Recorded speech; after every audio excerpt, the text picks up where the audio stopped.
بسم اللہ الرحمن الرحیم۔ دوستو السلام علیکم۔ انصر صاحب ہیں لاہور سے، آئیے پہلے ان کا سوال سن لیتے ہیں۔ السلام علیکم امبیسڈر عبدالباسط صاحب، میرا نام انصر ہے اور میں لاہور سے عرض کر رہا ہوں۔ میرا سوال آپ سے یہ ہے کہ سوشل میڈیا کی آمد کے بعد جو پبلک ڈپلومسی ہے اس نے ایک نیا روپ اختیار کیا ہے۔ ہم اس بات کا بخوبی اندازہ لگا سکتے ہیں کہ اسلام آباد میں موجود مغربی سفارت خانے اور سفراء پبلک ڈپلومسی کے حوالے سے کتنے فعال ہیں اور وہ اپنا کردار بخوبی ادا کرتے ہوئے نظر آتے ہیں۔ اس کے مقابلے میں جو دوسرے ممالک میں پاکستانی سفراء ہیں اور پاکستانی سفارت خانے ہیں وہ ہمیں اتنا فعال نظر نہیں آتے، چند ایک ایکسیپشنز کے ساتھ۔ آپ کیا سمجھتے ہیں اس کی کیا وجوہات ہیں اور اسے کیسے ٹھیک کیا جا سکتا ہے؟ بہت شکریہ۔ انصر بہت شکریہ آپ کے سوال کا، اور بڑا بروقت اور بڑا مناسب سوال کیا ہے آپ نے، کیونکہ یہ ایک ایسا ایریا ہے پبلک ڈپلومسی جس کے بارے میں خود بھی کئی بار حکومت کی توجہ اس کی طرف دلا چکا ہوں۔ جب کنونشنل میڈیا ہوا کرتا تھا، صرف ٹیلی ویژن، ریڈیو، اخبارات، اس زمانے میں بھی پبلک ڈپلومسی ہوا کرتی تھی، انٹرنلی بھی اور ایکسٹرنلی بھی۔ اور پبلک ڈپلومسی کے آپ کو معلوم ہی ہے کہ اس کا مقصد بنیادی طور پہ یہی ہوتا ہے کہ انٹرنلی کے جو اپنے لوگ ہیں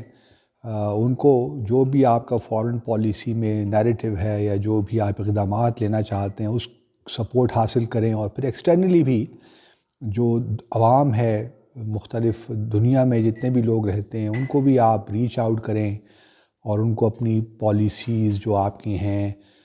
کنونس کریں۔ اور پھر بعض اوقات یہ بھی ہوتا ہے کہ ایکسٹرنلی آپ پریشر بھی بلڈ کرتے ہیں ان گورنمنٹس پہ جو آپ کے ساتھ کھڑی نہیں ہوتی کچھ ایشوز پہ۔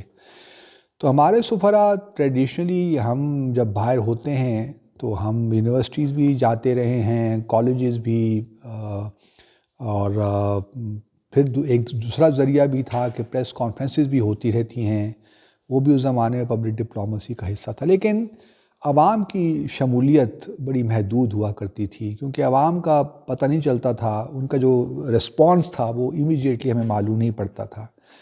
لیکن سوشل میڈیا کے آنے سے ایک تو دنیا میں ویسے ہی بڑی کمپلیکسٹیز آ گئی ہیں، جو انٹر اسٹیٹ تعلقات ہیں اب وہ کولڈ وار کا زمانہ بھی نہیں رہا، بہت سی ٹرانسفارمیشن ہوئی ہے، اور جہاں کنفرنٹیشن ہے وہاں کمپٹیشن، کوآپریشن بھی ساتھ ساتھ چیزیں چل رہی ہیں۔ تو اس وقت سوشل میڈیا کا بڑا اہم رول ہو گیا ہے پبلک ڈپلومسی میں۔ اور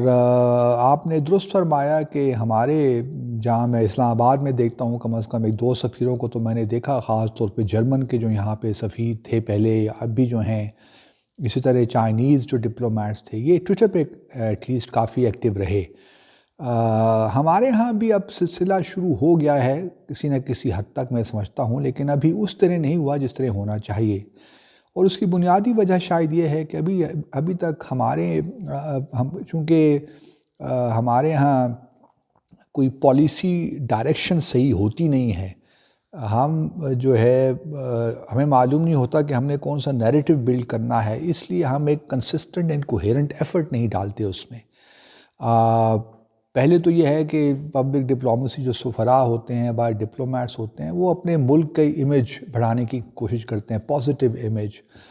وہ ایک بڑا اہم ہے۔ پالیسی تو چلیں ایک اور بات ہے، لیکن ایک پازیٹیو امیج بحیثیت مجموعی، اس کے بارے میں بھی ہمارے جو ڈپلومیٹس زیادہ ایکٹیو نہیں ہیں۔ اور پھر اس کی وجہ یہ ہے کہ ہمارے ہیڈ کوارٹرز میں بھی اگر آپ دیکھ لیں تو پبلک ڈپلومسی میں اس طرح ایمفیسس نہیں ہے جس طرح ہونا چاہیے۔ مثال کے طور پر میں اکثر مثال دیتا بھی ہوں کہ ہمارا ہاں جو ہے بیچارہ جو ایکسپوز پرسن ہوتا ہے وہ صرف پبلک ڈپلومسی نہیں کر رہا ہوتا، بلکہ اس کے ساتھ اس کی اور بھی ذمہ داریاں ہوتی ہیں۔ حالانکہ پبلک ڈپلومسی بذات خود ایک بڑا ڈیمانڈنگ جاب ہے، تو آپ کچھ اگر یہ آپ کو ایڈیشنل اضافی طور پہ دیا جاتا ہے، پبلک یا اسپوکس پرسن آپ کو بنایا جاتا ہے، تو آپ پھر سوچئے کہ وہ اس کو اضافی طور پہ ہی کرے گا، اصل ذمہ داری اس کی کچھ اور ہیں، لیکن پبلک ڈپلومسی اس کو اضافی چارج دے دیا جاتا ہے، یوں سمجھیے آپ۔ تو یہ ہم نے چونکہ خود بھی بھگتا ہے، یہ چیزیں بھگتی ہیں، تو اس لیے ہمیں پتہ ہے کہ، اور اس ہمارے فارن آفس میں بدقسمتی کے ساتھ ابھی ایمفیسس نہیں ہے۔ اس حکومت نے کچھ اقدامات لیے ہیں اور پبلک ڈپلومیسی کا ایک ڈویژن بنانے کی بھی کوشش کی ہے، جو کہ میں نے شروع کیا تھا 2009 میں کہیں جا کر، تو ابھی کچھ اس کو شاید شکل مل رہی ہے آہستہ آہستہ، اور کچھ ٹیم بھی شاید انہوں نے باہر سے پرائیویٹ سیکٹر سے ہائر بھی کچھ لوگ کیے ہیں تاکہ پبلک ڈپلومیسی پہ تھوڑا سا فوکس ہو سکے۔ لیکن پبلک ڈپلومیسی اس وقت تک رزلٹ نہیں نکالتی جب تک کہ پالیسی میں کلیئرٹی نہ ہو۔ پالیسی میں کلیئرٹی ہونا بہت ضروری ہے، تبھی آپ، پبلک ڈپلومیسی تو ایک ٹول ہے جو کہ آپ استعمال کرتے ہیں، اپنی پالیسیز کو ایکسپلین کرتے ہیں۔ اگر آپ کی پالیسیز میں کلیئرٹی نہیں ہے تو پھر اور کس طرح آپ نے اس سوشل میڈیا کا ٹول خاص طور پہ اگر آپ لے لیں، مثال کے طور پر کل ہی کی بات ہے یا پرسوں کی، کہ جو بھارت کے ایک بڑے نامی گرامی جرنلسٹ ہیں ارنب گوسوامی، ان کے کچھ ہوا کہ بھئی ان کو پہلے سے ہی معلوم تھا کہ بالا کوٹ پہ حملہ ہو رہا ہے، تو اس پہ اگر آپ دیکھیے ہمارا کس طرح ہم نے اس پہ ریسپونڈ کیا، تو اس سے آپ کو بڑا واضح ایک صورتحال مل جائے گی۔ فارن آفس نے اسٹیٹمنٹ ایشو کی، پھر فارن منسٹر نے ٹویٹ کیا، پھر ہمارے وزیر اعظم نے ٹویٹ کیا، پھر اور منسٹرز نے ٹویٹ کیا، تو ساری قوم اس کے پیچھے لگ گئی۔ تو یہ جو ایک اسٹیٹمنٹس کی بوچھاڑ ہے، اس سے ایک ڈن کریٹ ہوا، ایک نوائز کریٹ ہو جاتا ہے۔ ہم سمجھتے ہیں کہ شاید ایک ٹویٹ کرنے سے، ایک اسٹیٹمنٹ ایشو کرنے سے یا ایک پریس ریلیز ایشو کرنے سے پبلک ڈپلومیسی کا کام ختم ہو جاتا ہے، تو یہ اپنے آپ کو دھوکہ دینے والی بات ہے۔ پبلک ڈپلومیسی ایک بڑا مشکل ایک ایریا ہے، اور یہ اس کو سسٹین کرنا بھی بہت مشکل ہوتا ہے، کسی ایک نیریٹو کو، کسی ایک معاملے کو، جو میں سمجھتا ہوں کہ ہمارے ہاں بھی وہ انسٹیٹیوشنل آرگنائزیشن کیپیسٹی نہیں ہے کہ ہم کسی نیریٹو کو زیادہ عرصے تک سسٹین کریں یا کسی نیریٹو کو صحیح معنوں میں کاؤنٹر بھی کر سکیں۔ مثال کے طور پر بڑا اچھا ہم نے ایک ڈاسیر بنایا تھا ریسنٹلی بھارت کے خلاف، اور ہم نے وہ ڈاسیر پیش بھی کیا، کس طرح بھارت دہشت گردی کے معاملات میں انوالوڈ ہے پاکستان میں، اور افغانستان کو بھی استعمال کر رہا ہے۔ لیکن آپ دیکھیے کہ پریس کانفرنس ہوئی، بڑے بگ بینگ آئے، 2-3 دن بات ہوئی، پھر ختم ہو گئی۔ اس کے لیے بیہائنڈ دا سینز بڑا کام کرنا پڑتا ہے پبلک ڈپلومیسی میں، بریفنگز کرنی پڑتی ہیں، لوگوں کو بتانا پڑتا ہے، بار بار اپروچ کرنا پڑتا ہے، خود آنا پڑتا ہے، تو یہ ایک بڑی کلیکٹیو ایفرٹ ہے پبلک ڈپلومیسی۔ گو کہ ابھی تک مجھے اپنے جو کلیگز ہیں نظر نہیں آتے ٹویٹر پہ، یا خاص طور پہ ٹویٹر پہ،